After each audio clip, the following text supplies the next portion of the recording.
I'm Jo, and I am a yoga teacher here in DIDN. I live in the village of Darnak, which is about 20 minutes from Belak. And we've been here for 20 months, and we opened the studio in July 2022. I have about 3 types of yoga that I do. I do about 16 classes a week. So we have chair yoga, we have one-to-one, we have restorative yoga, hatha yoga, and it's been really successful, yeah.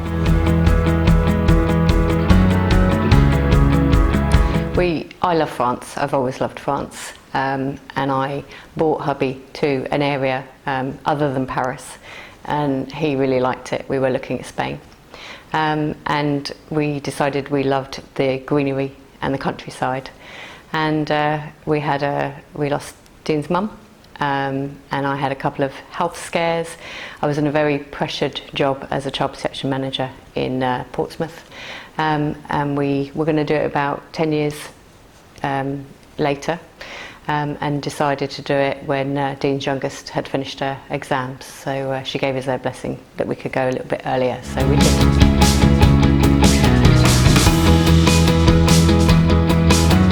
The house found us. We didn't find the house. We had about 12 to look at when we came over for 2 weeks in September 21, in a hired, very large motorhome. And we looked at several. This was one of our top 3, and then we were told that it was sold. And then our estate agent, Immobilier, showed us this one, said it might be of use to us, and did we want to look? So we came and had a look, but it was all closed up. And Dean went round the back and had a moment and decided we were buying it. So I said, no, we're not. And then I looked on the Avon sign, the for sale sign, and it was one of our top 3. So yeah, we went back, finished a few jobs in our house in the UK in Portsmouth, and put our house on the market a week later, and it sold in 23 hours. So yeah, so that was that really.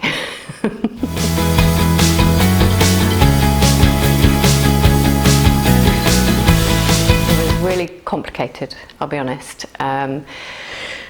We needed a micro-entrepreneur visa because we knew we'd have to work because we're not at retirement age yet. So I'd done my training to be a yoga teacher. And the appointments were delayed because of COVID at what they call the TLS Contact Centre in London. There's one in Manchester, Edinburgh and London, in order to have the visa processed at the embassy. So we went for that appointment after we'd sold our house and after Dean's mum had passed away. So we were living with his dad, and we had already had our offer accepted on this house because we'd done that from the UK after seeing it, and had the appointment, I think it was 26th of January, not even knowing if they were going to accept us or anything, but no place to live, obviously money in the bank from the sale of the house. And it did work out quite well because Dean's dad didn't need looking after, but it was good to be there for him. I think it was the night, we hadn't heard anything, and they kept coming back saying they needed more information from the TLS, from the embassy basically. And then they said it's ready. I'd looked at my emails about 5 times on Monday the 19th, and oh, it's 21st February 2022. And suddenly there was a email saying your passports are ready, not your visas are ready, your passports are ready. So we were on a train to London within half an hour, and I remember putting it on Facebook, the video of us opening my passport, and then my visa was in there, and then we sat and had lunch, and I said to Dean, I've just put my visa on Facebook, on social media, so it's everywhere with all my personal details. So we had to delete that, but we were very excited. But Dean may have not had his visa as well, so there was no intimation at all if we had been successful until you arrive at the contact centre and open your passport, which is a rather bizarre process when you've sold your house, bought another house that you may not be able to live in because of the Brexit rule of 90 days.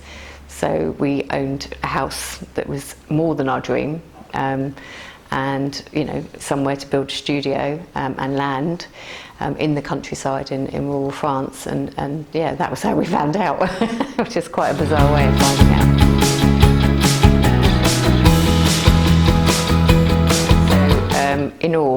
we had a lot of furniture, but the move was £12,500. We had 2 big trucks and then a smaller one, but because of Brexit, everything had to be itemised, and Dean spent hours and hours and hours doing it, and it wasn't, you couldn't put kitchenware to the value of it. They wanted a list of what was in there. 1 frying pan, 3 saucepans, exactly, and how much they were worth. That's what had to be in the truck. So that was a lot to pack up. We had a lot of stuff. So that was in storage for 2 months. He also has koi carp, Dean. So they went into a fish hotel for 6 months. And there were rules about how many you could bring over if they were pets. There was the 2 dogs. We had 2 dogs to consider as well. They had the animal health certificate, which was about £65 each. So they had to be done as well. They obviously were already microchipped. The visa process, I mean, we had a folder like a tree, trees worth, probably 5 trees worth of paperwork to prove business plan. Originally this was going to be a restaurant, actually. It was going to be a restaurant. Yeah, business plans for us both. CRB checks, police checks. That was a little bit more complicated. I had one from my job, but Dean's was more complicated. Money in your bank, they wanted to see. Private health insurance. Our private health insurance was £550 a month until we got our carpet towels and our mutuels. So that's something to consider as well. So the cost of the move, and the visa process was about, I think it was about £500 each. And then the cost of any animals, and how much you have to have in the bank to prove that you can live there, plus your private health insurance. So until you had your private health insurance, they wouldn't process the visa. So yeah, it's quite complicated.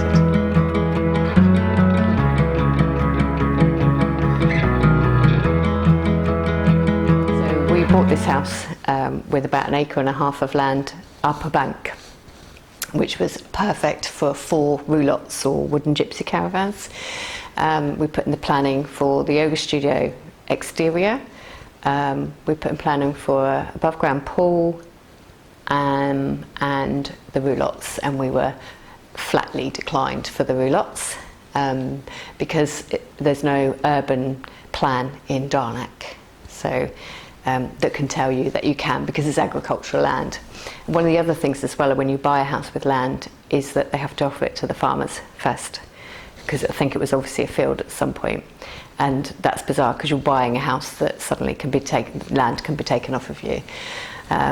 So that's quite bizarre as well. So the roulottes were turned down. The mayor was extremely supportive and frustrated with Limoges, Prefecture. But then we got, so the yoga studio started July the 10th, 2022, which was fairly quick. So this was a workman's studio, workshop basically, concrete floor, OSB walls. There's an upstairs, there were stairs, and there's an upstairs. And then we thought we'd better change our plans because we have an income to manage. Dean had finished his business. He was a transitional change project manager, and he started as a bricolage, they call it in France. He's also a DJ and a karaoke, which he's done quite well with actually. He also sells candles, but they're less successful as a main income. So we managed on my money, if I'm honest, at the studio, which was a real success, and I'm so grateful to all of my clients, French as well. I have French clients, or yogis. And then we put in new planning for chambre d'hôtes above the studio, to consider for yoga retreats. So we have enough bedrooms that we've got another chambre d'hôte, and then upstairs there'll be enough for 8 people in all. So they're in the process of being built. Building materials are quite dear here, and all the time you're working, it's quite hard to build on your own projects as well. So yeah, there's an entertainment area planned up on the land. There's a above ground swimming pool. It's been dug out, but that's as far as we've got. So I had a 5-year plan. Dean had a 6-month plan, so I had to slow him down quite a bit. Yes, because it just, when we came here, we didn't even know where the shop was, and we were in Bellac every day in our leisure outfits buying stuff at the DIY shop B&Q Bricolage, and we didn't know anything else. Where wood was, how to sort out the electric, all these things that nobody tells you. We were very isolated as well. It was just us two, and there was a look between us the first night of what on earth have we done, but we never said it out loud.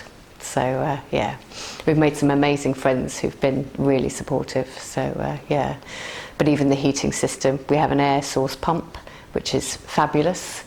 But a technical minefield, it really is. We have no idea what to do with it, so we have to call somebody out to do that. Yeah.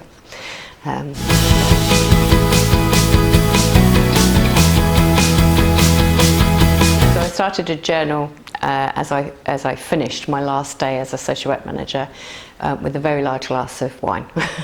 That's how it starts. And I did it because I wanted to document our story.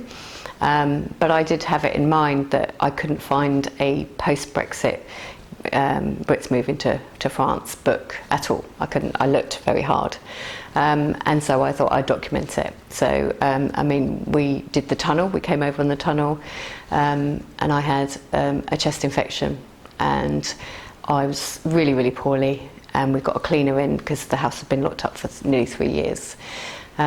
We didn't know anything about the heating system. There was no hot water, there was a little bit of wood, there was no heating. The house was fine in itself. All of our stuff was in here, and it was just us two. And when we moved from our house in Portsmouth, we had about 8 people helping us because Dean's mum was dying, and we had to do lots of things at the same time. So we had loads of help, and then we literally had no one. And I was really quite poorly. So Dean had to do all of the driving and most of the unpacking. So we came across that. We made friends with the lady who came to clean, who introduced us to Bellac and Brico Marsh, and where there was a shop up the road in Bussier, and we became friends with them. And her husband came and translated with the heating engineer. Those kind of things started to, but we didn't know anything. Really didn't. We had a lot of money in the bank. That goes quicker than you think. That's just life if you lived in the UK or France, but when you've got projects and a new house, there's always different things that you've got to pay for, hasn't there? So completely isolated in the middle of winter. We arrived, and there was kind of icy fields. It didn't look quite the same. I remember going up to the top bedroom and saying, "There's a slope in our garden." There wasn't when we bought the house. There wasn't one here. And Dean saying, "There was a slope there. I don't like a slope in a garden." I don't like it. So although the land is huge, it's at an angle, and there's moles. So that took a while. We found wood, we found the supermarket in Ladura. Our friends started to help us out a bit. I wasn't working for a while, which was very strange. So I lost my identity. I didn't really know what I was doing. Dean was winding down his business and popping back to the UK to do that. So one thing I do remember is feeling really safe at being on my own here. Even though I had 2 little dogs, they wouldn't have done much, and I felt completely safe being here compared to the UK. So that was really nice. We made more friends. There was things like it took 22 minutes to get to Bellac, and we were living in the wrong place, because if we need anything, it's 22 minutes away before we realised Ladura had things. Yeah, not much, but things. And so we, those kind of things were a trial. Getting electric was a trial. So we had electric, and then there was some issue with the electric, as in the previous owner had decided to say there was nobody living in the house, and so we had no electric. And trying to negotiate with French-speaking companies, it took 8 days for us to get electric, which was extremely stressful, I have to say. That was very stressful. Gardening is unbelievable here, because it's nothing compared to the UK. You know, lots of my yogis, as I refer to them, have back problems in the summer from gardening quite a lot. But it's so much work. You've got to be a hard grafter. It's so much work, the garden. And we do own land as such, but most people's gardens are hard work when they have one over here. The flies, the flies, I think my record was I killed 18 in one day. On a mission. Fly nets are essential, whether you get the posh ones on the windows or just sticky ones. Fly nets are essential in summer, because they really like kitchens and your dinner. So the language less so. So I was okay speaking basic French. As part of our visa, we had to have a medical for TB, and a general medical questionnaire in Limoges. We also had to take a compulsory French test, and then they give you 3 hours. We were in with, so basically the immigrants. So we were we were told we were third-class citizens because you're not part of Brexit anymore, which was a bit of a shock. There's an eliteness to being British, unfortunately, whether we like it or not. And there were people from, Sudan and Afghanistan, and that was quite testing and challenging. Dean really struggled with that, and he didn't continue to go to those and had private lessons, and still does. I did my test and luckily passed and didn't have to go anymore. But the expectation was you'd go for a day every week to Lesotho, which is about 50 minutes away, and you will go to these end of. There was no negotiation at all. So that was quite interesting. We didn't even know we were going to do our test. And I remember Dean saying, "It's okay because my wife just speaks the French." And the lady saying, "No, that's not how it works." Which we agree to. We concur with that. We do. We think that if you live here, you should try it and speak the language. Although there's a very large Brit community, and we don't actually get much opportunity to speak French. You will get lots of bills, letters, emails, spam emails, quite common here actually, and you need to know enough. And I think it's right. They've adopted us. They've allowed us into their country, and you should be respectful enough to speak their language. So we both do okay, to be honest. Yeah, we both do okay. Better than probably Dean thought he would, if I'm honest. So the language is a barrier. There was lots of going into, we have a local hardware store here, which they know us by first names, and there was lots of pictures and things like that, but we feel much more confident. So it was completely overwhelming for the first 6 months, yeah. And then the yoga studio was built and we had a big open day, and I didn't know if it would work. I had no idea. And it did. And it's funny because in winter, because people prefer the sun, they disappear for about 3 months to Spain and Portugal, or the south of France, but mainly Spain and Portugal. And I lose, I would say, 40% of my clients, which nobody told me at all that happens here. They didn't tell us about the flies. They didn't tell us how important it is to have a wood store that's full. And if you cut down trees, you must season them for at least 2 years. And that people disappear in winter because they want some sun.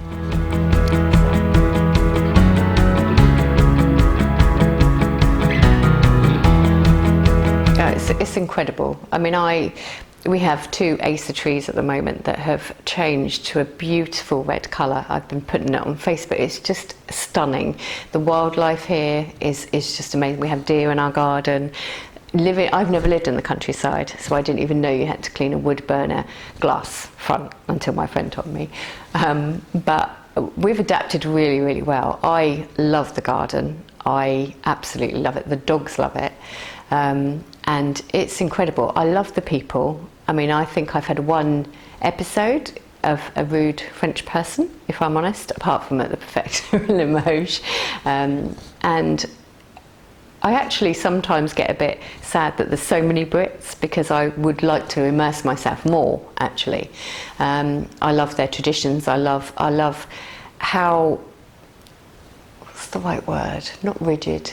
How passionate they are about some of their saints' days. I think their history and their culture, they hold on to that, and the architect is fantastic. You know, some of these buildings look like they shouldn't be standing. Montmorillon is a beautiful, beautiful place to go.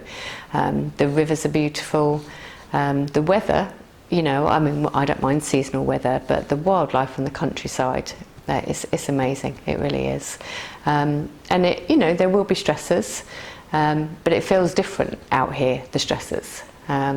Because you just live in such a beautiful place.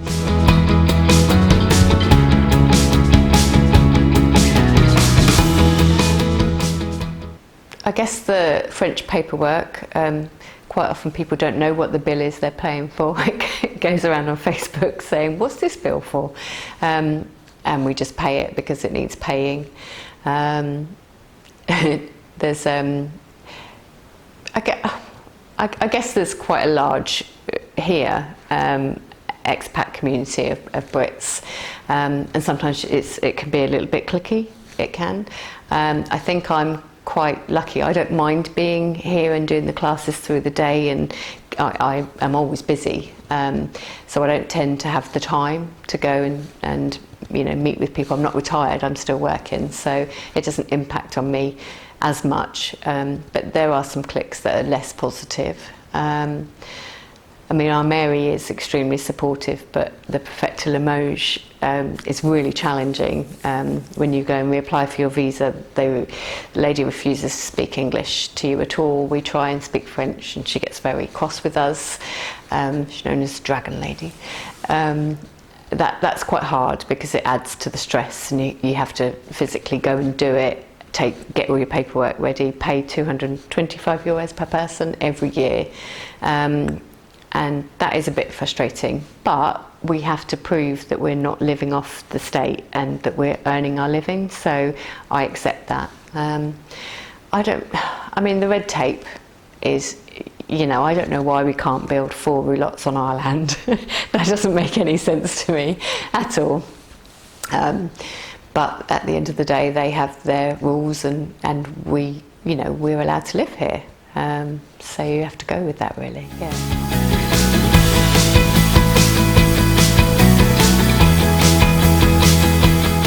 So I remember one lady complaining that it rained so much here, and I thought to myself, it was with my French teacher, and my French teacher said, "Did you not know why it's so lush and green here? Because it rains. It's not Spain or Cyprus." So you need to be clear about that you like seasons in Limousin. You do, and you need to be clear about that, because they are seasons, and we've had rain for days, and we've got a stunning day today with autumn leaves, and it's stunning out there today. But it can rain for days and days on end, and unless you're occupied and perhaps working, or you know, got hobbies and interests, that's their long days. You know, that is quite a challenge, really. I would recommend considering probably bringing a pot of money more than you think you need. So we had a chambre d'hôte guest, and they asked actually, and he said, I won't be, you know, rude enough to ask a figure, but would you say more? And I said always more, because building work costs a lot of money, but it does depend on your project. If you're going to live in a lovely 2-bedroom terraced house in a village where you can walk places and, you know, walk to the local shops, then there's less need if you're not doing projects. We have a lot of projects going on here, so I would say be clear about how much money you're bringing over. Your business plan, you need to be clear about your business plan. And one thing they don't tell you with the visa is what you need. It's quite last minute, so it's good to talk to people who've been through the process as well. What else? You need private health insurance. You have to have that, so don't think you can come without that, because you won't get your visa, is what happened to other people. And there's such a balance between selling your house and selling everything in the UK. and coming here. And the risk is, with the working visa particularly, you may not get your visa. So they reduced it apparently from 4,000 working visas to 400 the year we came. So that is a bit of a challenge. That is a bit of a challenge. And also, you've got to be really careful. If you run a business in the UK and you think you can work here, it doesn't work like that.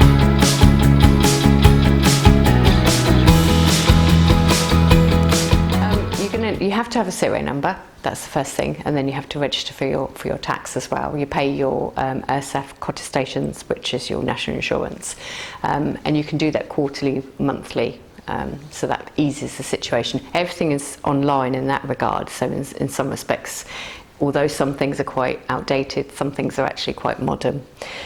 So you can't or you shouldn't work without having a serial number.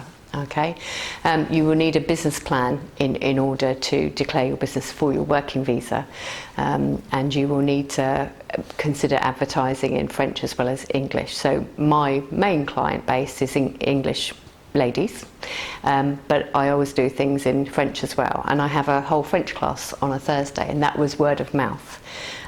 They popped by one day, saw the flag, and I now have set up to 7 on a Thursday night in class.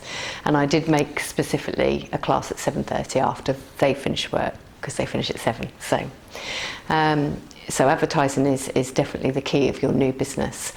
I would say that there's a funny thing that happens. So there are several yoga teachers around here, for example. There are many handymen, hairdressers, hairstylists, whatever you want to call them. There can be some competition with that, so you've just got to bear in mind and try and research. If your business, for example, is like mine from home, and there was a yoga studio down the road, that would be a really silly thing to do, because actually that would be perhaps an established business, and you've got to consider how much business you would get. Yeah. So I spoke to the 2 yoga teachers that were, I wouldn't even call them local, I would say rural France local. One's about 25 minutes away and one's about half an hour away. And I just messaged them and said, this is what I'm doing, I don't want to tread on your toes. I just thought that was the right thing to do, really. So, but I think in many aspects there's enough to go round. There is, healthy competition at the end of the day. But yeah, advertising, making sure that you sign up for everything that you need to. The Mary doesn't have to agree anything, as far as I can remember, unless it's a building. He was invited to the open day but couldn't make it. He hasn't popped by or anything, so but he knows that French. I told him, I emailed him and said that the French community is starting to come, because it's become quite a community hub, but more so for the Brits, I would say, here. Yeah, so yeah.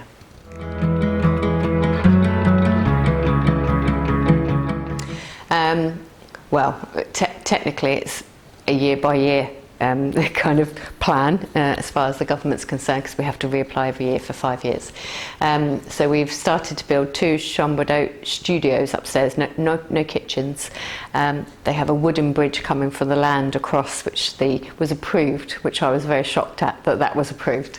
No roulottes, but a wooden bridge. That comes from that side of the house, and that's enough for 8 people to sleep for yoga retreats. There's a pool to finish building, a nice hole. There's a pond for the koi cart, because they're in the garage in a temporary pond. And there is an entertainment area, so we have a wedding here in June. So we have to do the entertainment area and the pool, I think, for then. This space has also been used for, not as a bar with free alcohol, but for events, and then people book it for parties, and they buy the alcohol and they don't sell it here. Yeah, I have my table d'hôte course, which allows me to serve alcohol with meals in December. And we are hoping to get a license for here eventually.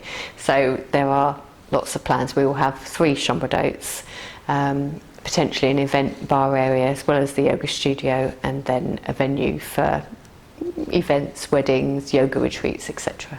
So yes, that's the plan. I mean, my brother-in-law, he came, he thought it was lovely, but not for him at all. Couldn't bear going 22 minutes to the local shop, and that was before we knew there was a local shop closer. Things like the bars, some of the bars, unless you're in Ballack or main town, they can close at 8 o'clock in the evening. Literally get chucked out of a local tobacco at 8 o'clock when you're just relaxing with your drink and going to have maybe a second and third. That's quite ironic. We've got really used to it. I guess, I tell you what, I wasn't born in the 50s, but my father-in-law comes here quite a lot, and he feels like it's gone back in time, and it has, and it won't suit everybody. Our kids are like, why can't we walk to the shop? But then, even though I've never lived in the country, and there will always be a Tesco Express or a Sainsbury's Express, you just have to manage it. You have to manage them closing, which I love. I love the fact that they close for lunch. I love it. I think it's fab. Having come from a job 60 hours a week, majorly stressful, eating at my desk, every day. I think it's fabulous that they take a long lunch break. I really do. And there is a takeaway. We had one the other week. We had a takeaway, but there's not takeaways ordinarily. Sometimes the restaurants, I think people have a misconception of, kind of haute cuisine food.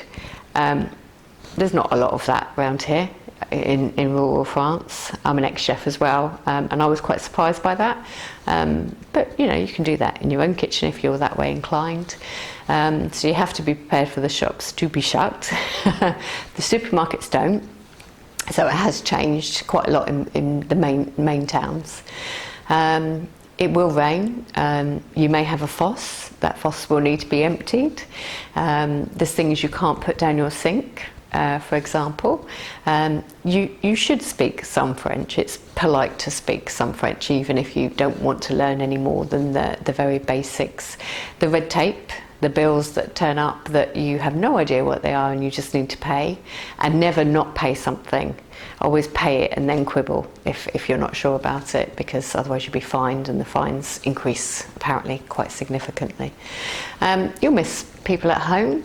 We miss the kids, but actually, this is what we wanted to do. And when I had my cancer scare, I just thought, actually, what are we waiting for?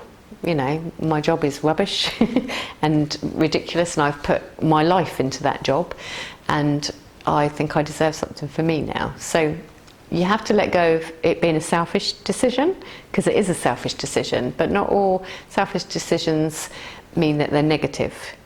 They're a decision for you to make, you and your partner, wife, whatever. So, but there's massive storms here. That can be quite scary when you live around trees. I don't think I ever feel completely isolated. I don't have a car in the day. Dean has the car. I do anything from 2 to 4 classes every day, except for Sundays. I have friends that pop in for coffee and tea, and there is almost always so much to do for me, because I'm that kind of person. So it's not really lively. It's not the same as the UK. There isn't a Tesco Express. If you're going, one of the rules we had when we moved here, Dean, if you're going to the shop, you must get milk and bread. Always get milk and bread. Even if you think we might have it, just get it anyway, because it's no milkman. And if you like fresh milk, we only like fresh milk. Otherwise you can have UHT and it lasts for quite a while. So you just need to bear that in mind when you're going shopping. I tell you what, you need to be more organised. You need to be more organised. So you have to think they close at 12. I need to go to Monier's before 12. I need to get up a bit earlier, or whatever it may be. You just have to be a bit organised, and that doesn't faze me at all. So.